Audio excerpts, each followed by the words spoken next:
আচ্ছা, আগের ভিডিওতে আমরা দেখছিলাম যে ওওপি যে বেসিক গুলো আছে সেগুলো আমরা আরেকটা খুলি যে এবার কি করব? এবার হচ্ছে আমাদের যে ক্লাস ভেরিয়েবল আছে, ঠিক আছে?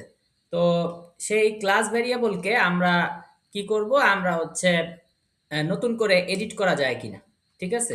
তাইলে class variable create or edit. তো থাকলে না থাকলে ক্রিয়েট হবে আর থাকলে এডিট হবে, এরকম সিস্টেমটা। তাহলে আমরা একটা ক্লাস নেই, আমরা একটা ক্লাস নেই যে কি ক্লাস নেওয়া যায়, কি ক্লাস নেওয়া যায়?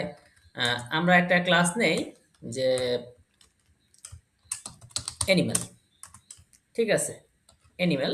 সো অ্যানিমাল একটা ক্লাস নিলাম, যেই ক্লাসে অ্যানিমালের আমি নেম রাখলাম, সে পশুর নাম কি রাখা যায়? লায়ন। সো অনেকেই সিংহ পছন্দ করে, তো আমি পশুর নাম রাখলাম লায়ন। তাহলে আমি যদি এভাবে লিখি a1 ইকুয়াল টু অ্যানিমাল, প্রথমে আমার কি হয়ে গেল? অবজেক্টটা তৈরি করা হয়ে গেল। তাহলে আমার ফার্স্ট স্টেপ শেষ। আর ফার্স্ট স্টেপ যেটা, object has been created. So object আমাদের ক্রিয়েট হয়ে গিয়েছে, প্রথম কাজ আমাদের শেষ। এখন আমার দ্বিতীয় কাজ কি হবে? দ্বিতীয় কাজ হবে হচ্ছে এটাকে আমার পাওয়া লাগবে, ঠিক আছে? তাহলে পাওয়াটা, তাহলে আমি পাবো কিভাবে? আমি লিখবো a1, শুধু a1 লিখলে হবে না, আমার এটাকে পাওয়ার জন্য আমি আগের বারও বলেছিলাম এই কথা, আগের ভিডিওতে বলছিলাম যে ভাই অবজেক্ট ডট কি ক্লাস ভেরিয়েবল, এটা হচ্ছে আমার ক্লাস ভেরিয়েবল। এই যে নেম ইকুয়াল টু লায়ন, এটা হচ্ছে আমার class variable. Name equal two lion, এটা আমার কি class variable. Name equal two lion, এটা হলো আমার ক্লাস ভেরিয়েবল। তাহলে আমাকে অবজেক্ট ডট ক্লাস ভেরিয়েবল, তাহলে ডট ক্লাস ভেরিয়েবল হচ্ছে কি আমার নেম। নেম দিয়ে দিলাম এবং এটাকে আমি যদি প্রিন্ট করি, আমি অবশ্যই লিখবো পাই। পাই লেখার পরে ক্লাস ভেরিয়েবল, পরেরটা class variable create edit dot py, এবং আমার এখানে সুন্দর মতো এসেছে লায়ন। ঠিক আছে ভাই? ওকে। তাহলে এটা তো আসলো, এটুক তো আগের ভিডিওতেই আমি শিখাইছি। কিন্তু এখন আমার কথা হলো, এটা কি আমরা এটাতে কি আমরা নতুন কিছু যুক্ত করতে পারি না? যে সে আমি যদি এরকম যুক্ত করি a1 ডট লেগ, ঠিক আছে? তাহলে লেগ, আমি লেগ সংখ্যা দিলাম হচ্ছে 4। তাহলে কি হচ্ছে?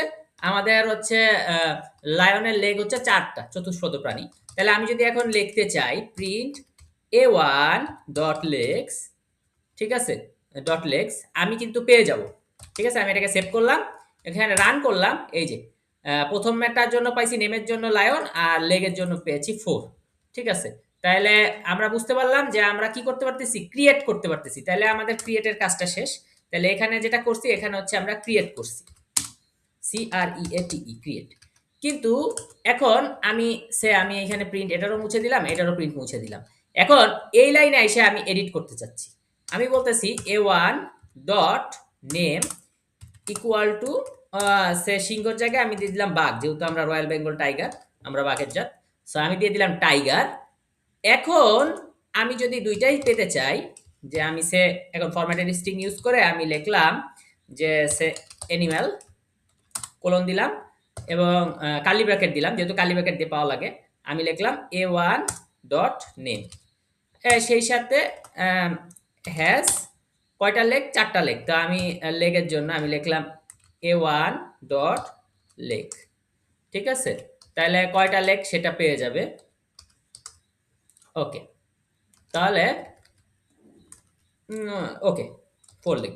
তাহলে আমার কি হচ্ছে, আমার a1 ডট নেমের জন্য দেখি এখন কি আসে। আমি এটা যদি রান করি, তো রান করলে আসতেছে অ্যানিমাল টাইগার হ্যাজ 4 লেগ। কিন্তু কেন আমার অ্যানিমাল টাইগার আসলো? তার মানে এই যে আমি যে ডট ইউজ করে লিখতেছি, অবজেক্ট থাকলে অবজেক্ট, অবজেক্ট না থাকলে ক্রিয়েট হয়ে যাবে, ঠিক আছে? যদি না থাকে অবজেক্ট, যেমন এই যে ডট লেগ, ডট লেগ বলতে কিছু ছিল না, লেগ বলতে এখানে কোনো ভ্যারিয়েবল নাই। ভ্যারিয়েবল না থাকলে কি হবে? ভ্যারিয়েবল না থাকলে ক্রিয়েট হবে। তাহলে আমরা এখানে যেই জিনিসটা বুঝতে পারলাম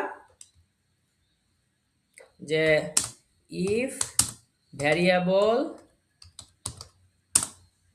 ঠিক আছে, যদি ভ্যারিয়েবল না থাকে, তাহলে ইফ নট ভ্যারিয়েবল, যদি ভ্যারিয়েবল না থাকে তাহলে হচ্ছে কি, তাহলে সে ক্রিয়েট করবে।